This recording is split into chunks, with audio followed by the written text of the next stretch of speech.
is a partner country today. So, ladies and gentlemen, thank you very much for coming. We have a great list of panelists with us, and very relevant question about European neighborhood. I think this is more than relevant, particularly when we were observing what was happening during the last weekend in Moldova, for instance, but not only. I have a pleasure to welcome to the panel three distinguished guests, and I hope that you will join me in welcoming them. To my right is Minister of Foreign Affairs of Lithuania, Mr. Kęstutis Budrys. Pleasure to have you with us. I could say that you represent the new union, where, like Ben represents the old union, and Ararat represents the future union. What we'll discuss about it, and we'll see if it's true and if it's achievable. So I said that to your right is Minister of Foreign Affairs of Armenia and a good friend, and he's very experienced minister. And Ararat, I would say that you have quite big accomplishments on your duty. What we've seen recently in August in White House agreement, peace agreement between Armenia and Azerbaijan. I think this is something that wouldn't happen without skillful diplomacy in Armenia. So pleasure to have you, Ararat, with us.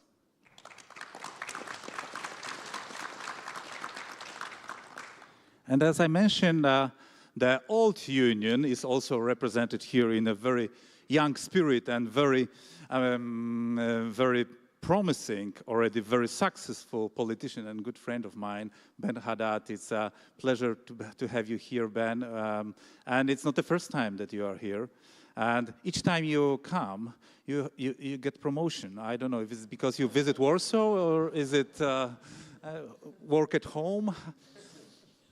Let's say that's because of coming to Warsaw. So maybe that's the reason why we have more and more prominent guests coming to the Warsaw Security Forum. But more seriously speaking, the question about European neighborhood policy, I would say, is more relevant than ever. Because these days, our values are tested. These days, our adversaries and sometimes also our allies are asking us what our unity, what our alliances are built on. Are they built on interests, or are they built on values, on both, or only just one of them? Sometimes when I hear about transactionist policy, I'm questioning, do we still have two pillars, the common interests and common values? And European Union, by the founding fathers, was built on those values, also to avoid disagreements, also to avoid conflicts. And as I mentioned in the beginning, we have privilege to have with us representatives of three different perspectives of European integration. Old Union represented by Ben Haddad, the new union represented by Minister Budrys, and a future member of the European Union, potentially represented by Minister Mirzoyan, together with our Lithuanian colleague, of course. So let me ask a few questions to you based on those brief introductory remarks and perspective. So my first question will come to Ben, because you represent the old union. So Ben, what do you think? Can Europe still come up with an idea for a new strategy towards enlargement and its neighborhood policy? And I'm asking specifically you in the first place, because French voice was quite often very complicated in this manner. So what would you say as a representative of old union? Is it possible to have enlargement? You know, in my office, I didn't put much because it's a pretty precarious job, so you shouldn't get too attached to furniture. But I did bring one poster that I bought in Sarajevo a few years ago. And it says, "Europe, wake up, Sarajevo is calling you." And it shows Europe as a woman who's asleep with an EU flag on her pin. And unfortunately, I feel it's still very much relevant. 30 years ago, exactly this year, we had a genocide on the European soil in Bosnia. And we, at the time, were completely unable to stop it. We had to bring in the Americans. I often remind people that Bosnia, the Western Balkans, is closer to France than Ukraine is, at the heart of Europe. And at the time, there was this, I think, denial. You know, there's one expression I don't like is when people say war is back on the European continent with Ukraine. The truth is it never left. We had the Cold War that divided Europe and left tens of millions of people behind the Iron Curtain and under Soviet totalitarianism. Then, of course, we had the Western Balkans in the 90s. Then we had Georgia in 2008. Then the annexation of Crimea in 2014. But we always, or at least some of us, convinced ourselves that it was sort of old hatreds resurfacing, that it was ancient history, anachronism, and that the path was, of course, towards peace and prosperity for Europeans. And there was a brutal awakening with February 24th, 2022. First, of course, the Russian war of aggression and our need to defend Ukraine. And 3.5 years into the war, we're still, I think, united and strong in our support, economic, like military, for the heroic Ukrainian resistance. But we also realized that we cannot leave other areas of our continent as gray zones for future conflicts, aggression, or interference. And this is why, more than ever, we need to re-engage with our neighbors. Bring them closer to European institutions, and even re-engage with those who have left. Because if you think of the work we're doing on the Coalition the Willing for Ukraine and the European political community, it's also a way to re-anchor our British friends to the European security architecture. And I think you're right that for a long time in France, there was a form of skepticism towards enlargement. Why? Because it was seen as maybe a dilution of the decision-making process in Europe and as making it more complicated to have a European power emerge. And I think if you look at 10 years later, 20 years later, not only is Europe stronger because it's larger, because you have countries like Poland who are incredible economic drivers of growth, of innovation, and countries that take security matters so seriously. But also, beyond that, it was a reunification of our continent. And I think it's bringing a new sense of spirit and energy. When I look at Ukraine on the Maidan, or Georgia more recently, when you have kids who are ready to die for the EU flag, think about how sometimes jaded we are in Europe about the EU, what it's brought to our continent. And I think the European spirit comes much more from these candidate countries than where people are ready to risk their lives for Europe, than it comes sometimes from some of the office space in Brussels. And so for all these reasons, whether it's geopolitical stability, whether it's the economic opportunity of expanding our internal market at a time where we're under economic pressure and competition from sometimes our closest allies, or whether it's about bringing a sense of renewed spirit and energy to this European project, yes, we need enlargement and we need to re-engage with our neighbors. And if I can add a last word, because we're talking about the EU, but one of the things that I'm very glad that was mentioned also on this panel is the European political community. And for a long time, we were big believers on the idea that we need a platform where we can engage the entire continent, where we can talk about interconnection, where we could talk about political dialogue, where we could talk about infrastructure, from digital infrastructure and roaming, for example, on the continent, to energy connectivity. And it's certainly not, it's never been an alternative to enlargement, but it's a way to accompany it through concrete projects without having to wait necessarily for all the work of the very demanding merit-based process of enlargement. I think the two clearly go hand in hand. Ben, I have to, you provoked me. What about Turkey?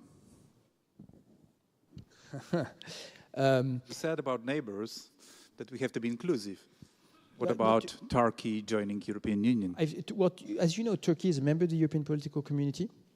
And I think it's very important, actually, to have these dialogues with Turkey. I think it's an important strategic partner of the European Union. And I do think we have a lot of interest in common. I think when it comes to the candidacy to the European Union, it's a different matter. And you look at, just realism tells you where it is in the last 20 years that it's been basically stalling.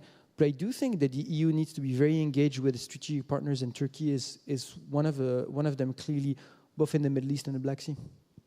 Do you think that Turkey could be a member of the European Union in the foreseeable future? I don't think Turkey could be a member in the foreseeable future. Okay, thank you very much.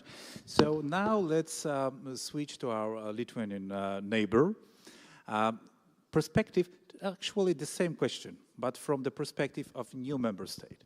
I remember myself studying in Vienna 2004, and my French professor actually at that time was saying something like this, and he was working in European Commission. Well, he didn't know that I was sitting as a Pole among the students, and he was saying, this enlargement, very risky, and those Poles, they are terrible, they just join and are making so much noise, so critical, so radical. And actually, who was advocating me? My best colleague from university, he was a Turk. And he said something like this: Professor, if not this crazy, strange Poles, you all would go to mosques these days in Europe. And he said it in Vienna. For those that are interested in history, that Poles stopped Ottoman Empire from getting closer to Europe. But what do you think, Budrys, about it? What is the, or maybe Baltic states' perspective on enlargement and neighborhood policy of the European Union?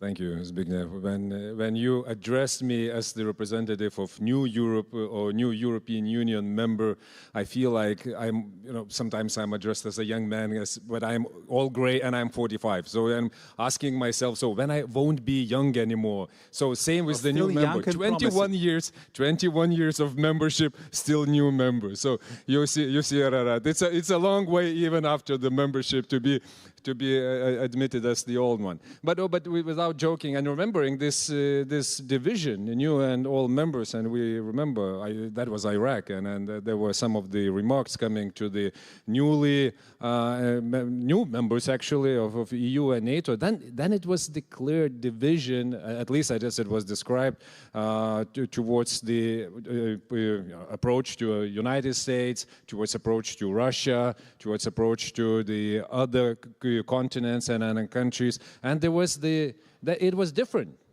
So we didn't see then Russia as someone that can be Europeanized or the country that can transform itself because of the more increased trade with Russia. We haven't seen Americans out of European affairs, because for us then, and it is the case now, it looked like the very strategic thing to have two pillars, as we described then 20 more years ago in our national security strategy, United States and NATO. And now, after those 20 years, I think that Ben is a new European Union as we are, because we are so on the same page what is needed geopolitically. And I'm really admired by the initiatives of France, of President Macron, towards coalition of the willing, towards the enlargement as such, and leaning forward. That is what we needed. And I see that there is no naivety towards Russia anymore, and we see that transatlantic cooperation and partnership is so much needed. So those old division lines are non-existent. What would be in the future, we will see. But what I see as also the very understandable and common approach towards enlargement, that is very needed component of European Union becoming geopolitical actor. Without enlargement, it won't happen. When we talk about enlargement for us, first of all, that's Ukraine. And it is in our very deep interest to have Ukraine with us in European Union, and then to finish with the enlargement that was started already, and then we will go the next phase, rethinking what is our neighborhood. I don't think... Have you seen Budrys? When President Zelensky was speaking today in the morning, he made a reference that we want to join alliance of the European Union. And he didn't mention NATO today in the morning. It is building already, and with the additional elements now, with the defense industry first, now with the SAFE initiative and defense capabilities, and we will see in the next MFF after 28, there will be more and more hard security, defense things and matters within the European Union. So then, looking towards more to the east, I don't agree that Armenia is a neighborhood of Europe. I think geopolitically it is Europe. It is now a neighborhood of European Union as an organization, and we have to act as one unity towards it. What I mean by this is that we talk a lot about being geopolitical actor, but we do not act as being geopolitical actor. So you have to describe your strategic interest and go for it and implement it. And that's why enlargement, and I'm talking about the stability in all the continent, is not so much about values as being something that you can choose, this or that. It's about the very deep fundamental interest. And primary interest, that's security. So Ukraine membership in EU, that's security. For us, that is why it is high. Stability, and then in the future, the more members, and also with the Armenia's interest, that is our security.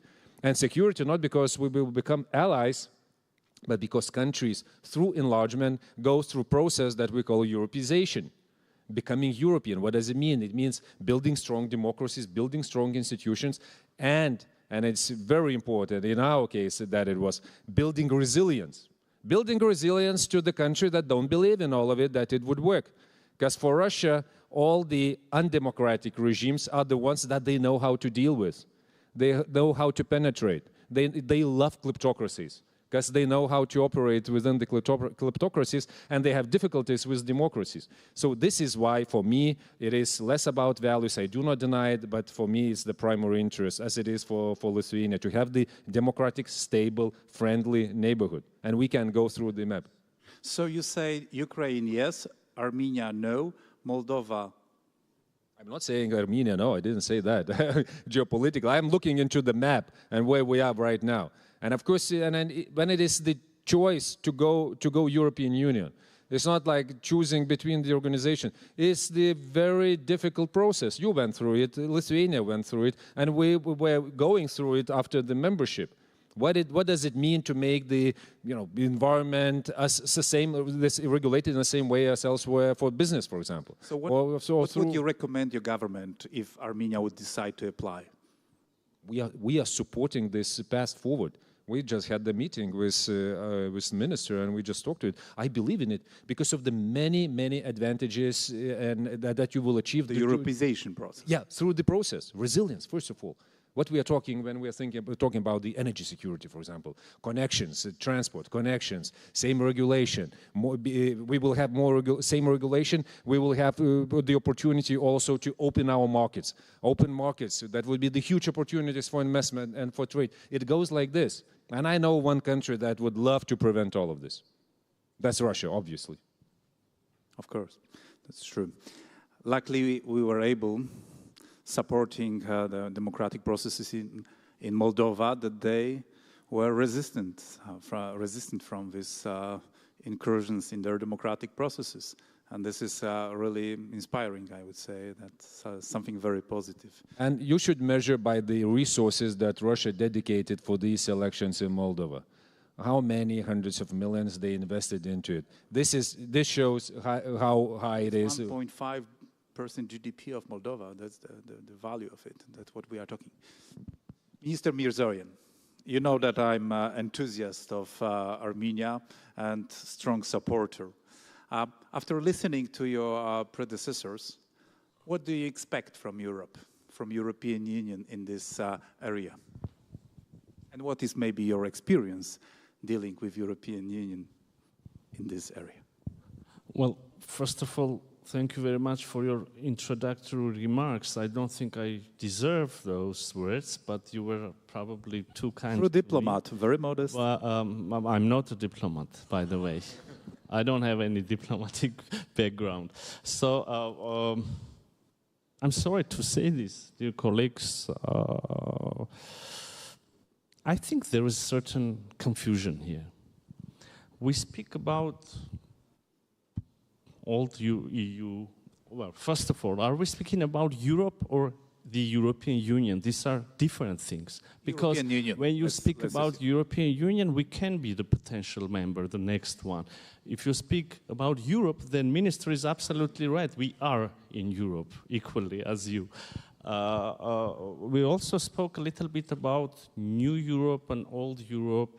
We spoke about values versus interests. I here should disagree with you, dear friend. I think interests are values. I mean, values should be the interest, because if you allow yourself to align your policies with interests you think that they are beneficial for you, then you make a compromise, a backstep from your values one day, the second day, third day, and then you see yourself in a situation where maybe your real policies are far from values. Yes, EU, for me, from a side, is primarily about democracy and human rights.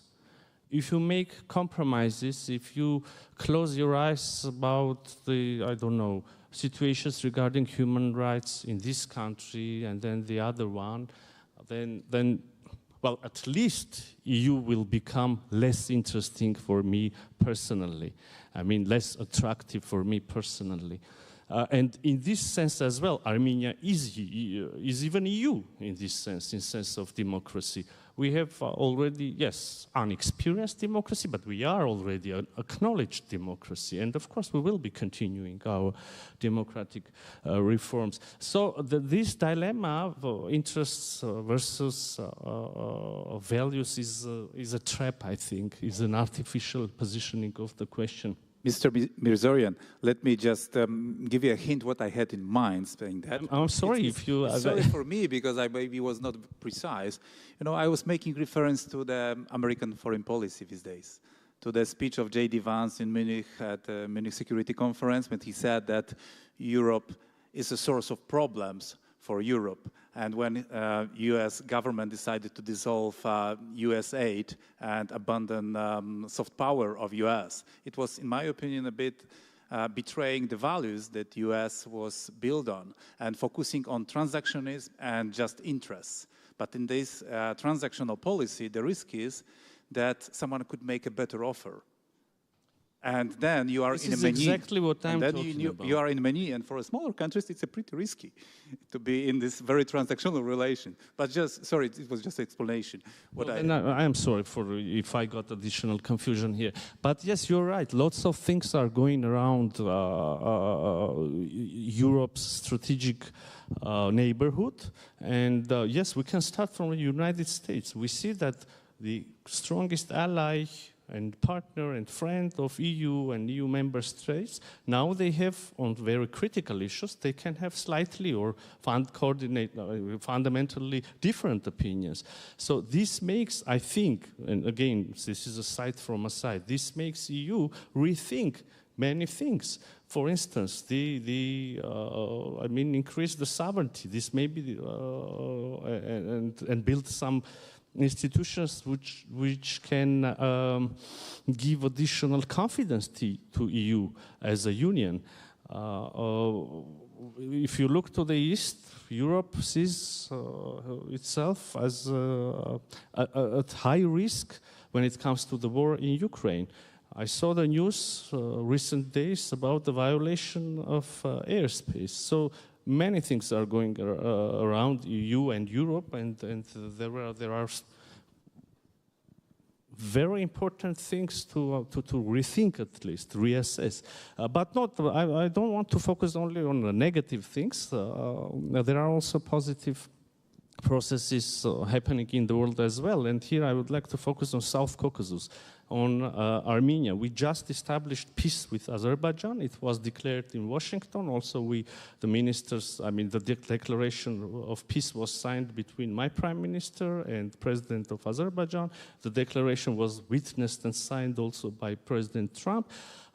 In parallel, we, the ministers, we initiated the peace agreement between Armenia and Azerbaijan. We agreed upon recognizing each other's territorial integrity, the borders. We agreed upon general principles in frames of which the transport infrastructure should be unblocked between two countries. So I'm saying this to show, this declaration and establishment of peace between Armenia and Azerbaijan is not merely it does not merely mean stability or elimination of a gray zone in close neighborhood of EU. It also provides some new economic trade opportunities. Imagine when the railway connection is re-established between Armenia and Azerbaijan, this will have significance not only that part of the world, but a much larger region, including EU. But again, it's not the limit. Establishment of peace in South Caucasus provides South Caucasian countries to strengthen their sovereignties, to decrease their dependence from other major capitals, and gives us opportunity to have, for instance, foreign policies. I would be very specific. We in Armenia, we could adopt in the National Assembly a law making the EU accession a mandatory policy of the government of Republic of Armenia. So from our side, there is a political will, there is a decision, fixed, constituted in a law, and now the EU colleagues should decide. Thank you. Thank you very much for the Caucasian perspective. And having a kind of follow-up to what you said about peace deal signed in the White House, why not in Europe? We could we say on many occasions that we have like new momentus for Europe. Even when we decide to talk about European autonomy, there is no. We can talk about it different way when we were using this phrase like a decade ago. Then it was usually mainly a French narrative about a bit of autonomy from US. Right now we are talking about Europe on its own, simply being self-sufficient, because the realities are like that. And it's not necessarily anti-American. It means that we need to take care about our own security. So on one side, we say that we have a momentum for Europe, but on another side, we have this war, which is happening in our neighborhood, which is somehow a reaction. Supposedly, this is the Russian propaganda, that it's a reaction to the promotion of European values or European style of life. Do you think that right now, when we have this war at our border, it's easier to promote European values? And do you think that currently we are winning with Russia in these narratives?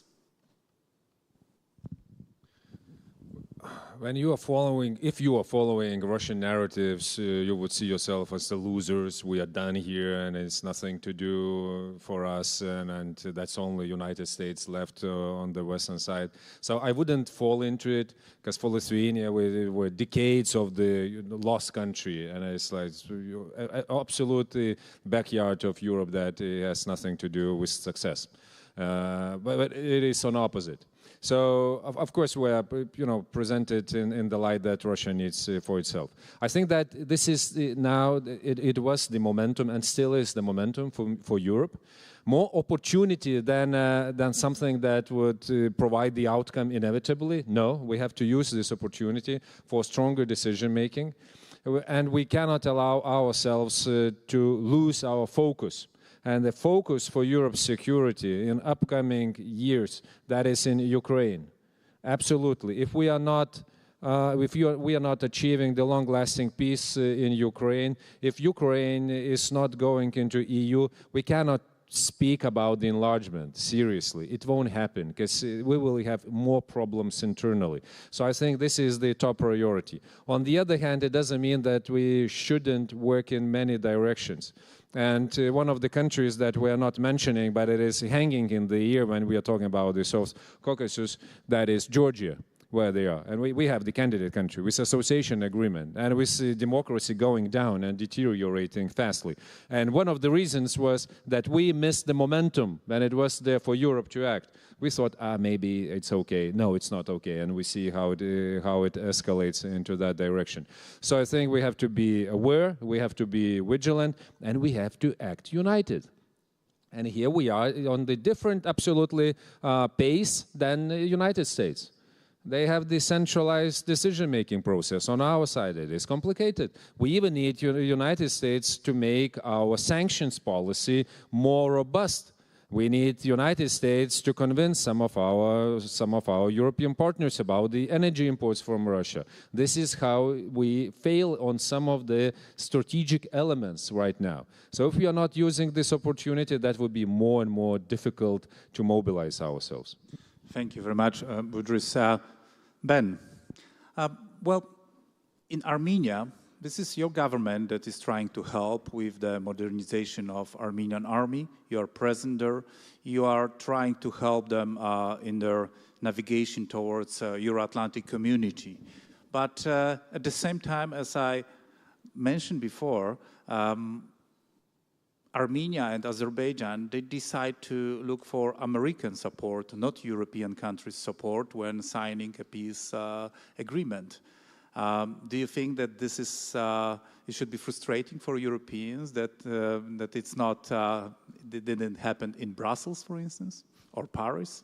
No, look, we support the peace agreement that was found with the U.S. administration, and I think it's a testament actually to the courage of the Armenian government that's been into a very difficult situation over the last few years and has continued to engage courageously in diplomacy and looking for peace, and also continue to engage in reforms. And support for democracy, the fight against corruption, the Pashinyan government really is to be praised on this. And, we speak to the Armenian government on a regular basis, President Macron with Prime Minister Pashinyan, and we will be there to support the implementation of this peace agreement. Really, I think the key will be making sure that it's implemented in the long run. And I think, when we talk about the neighborhood, we talk about the Russian threat against not only, of course, the war against Ukrainians, but the general threat that represents to European democracies. We've seen the unacceptable drone incursions into the Polish, Baltic, Romanian airspace in the last few weeks. We see the constant threat even on France, the disinformation, the interference, the cyber attacks against our infrastructure, against our hospitals. On the other hand, we have the trade pressure coming from the United States and the questions about the future of the security relationship with the US in the long run. And I think what's key here is for us, when we talk about strategic autonomy, to really focus on everything we can do at the European level to reduce our dependencies. And this is where, not only at the EU level, but of course, with the neighborhoods, the candidates, the different countries of the European continent, in terms of reducing our energy dependencies, of supporting our innovation sector, our tech, think about AI, quantum, green tech, space, of deepening the single market. I think this is where our continent is an incredible source of resources and opportunity if we want to grow and assume ourselves as a power and reduce our dependencies to others. And by the way, because you were talking about the question of whether autonomy was against or not the US, we never saw it as against the US. It hasn't changed. It was never against the US. That's called diplomacy. But to say it straightforward. No, but the question is, look at, I spent 7 years in the US under 3 different administrations. And you listen to Democrats like Republicans. They ask Europeans to increase their defense spending, to take more ownership of their own security, to rise. And I'm convinced that as we have not only an EU, but a European continent that takes more ownership of its own history, of its own strategic identity, That's the way we will reshape and rebuild a transatlantic alliance. They'll be more mature and more balanced, and that will be beneficial for both sides of the Atlantic. Thank you, Ben. Mr. Mirzoyan, we have 1 minute, and I want to make a reference to Georgia, which was a huge hope from Europe about the future of Georgia, Europeization of Georgia. I remember President Saakashvili being here at the Warsaw Security Forum, receiving the Knight of Freedom Award. And what lessons can Armenia have from the story of Georgia? What we can do to help you to avoid mistakes that Georgia did, or we did, what mistakes we did, that Georgia is in the situation which it is. And President Salomea is here at the Warsaw Security Forum with us, and her mission, dedication, it's a challenge for us. What we can do to help you to secure the future of democratic Armenia and Euro-Atlantic Armenia? Oh, well, the fact is that no one cancelled Georgia's status of candidate, neither Georgians nor EU. So the fact is that Georgia is a EU candidate. The rest is a matter of interpretation. I don't know, ongoing political processes that can change one day, but strategically the status is there. So a lesson for Armenia, I would largely agree with my dear colleague from Lithuania. We should not lose momentum. Sometimes, and here again, soft criticism, we should not allow bureaucracy to take over the political decisions.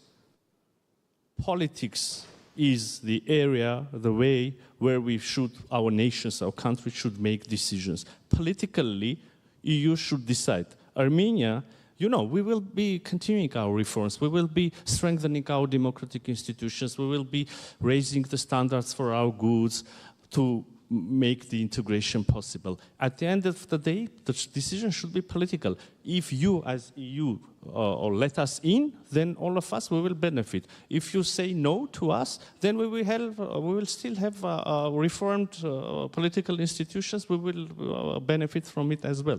So, yes, we should be more bolder, more political, less bureaucratic. But there is a nuance that I would like to, I see that the time is almost over, but I want to reflect, if I may. So the mediation or facilitation, a peace deal between Armenia and Azerbaijan, it's not a matter of competition, you know. I mean, there was a long process. The negotiations have taken several years.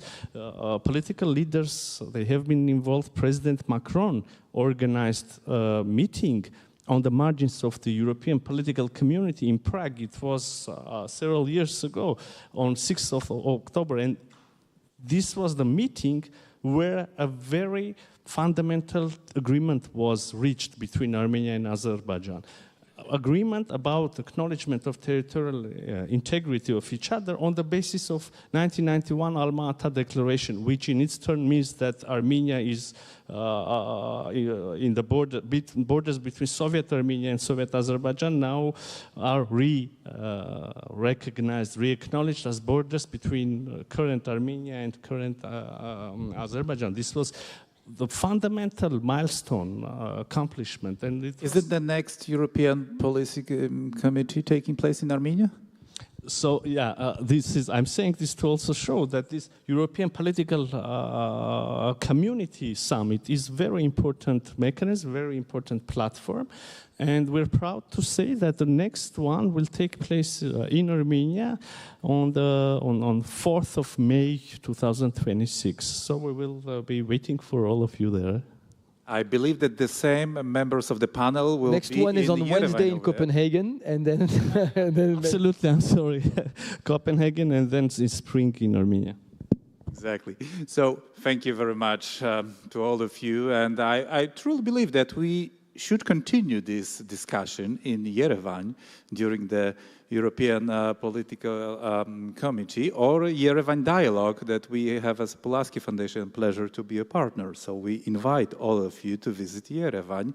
And I think it would be the gesture and proof in action that we are open for our neighbors and we support them, particularly when they take brave steps toward Euro-Atlantic community to share the same values. And I think this is the role that we have, not to leave them alone in this effort, because it's a difficult path, complicated, and they need our political and all the other ways of support. So thank you very much, and I hope that you will join me in applauding our great panelists.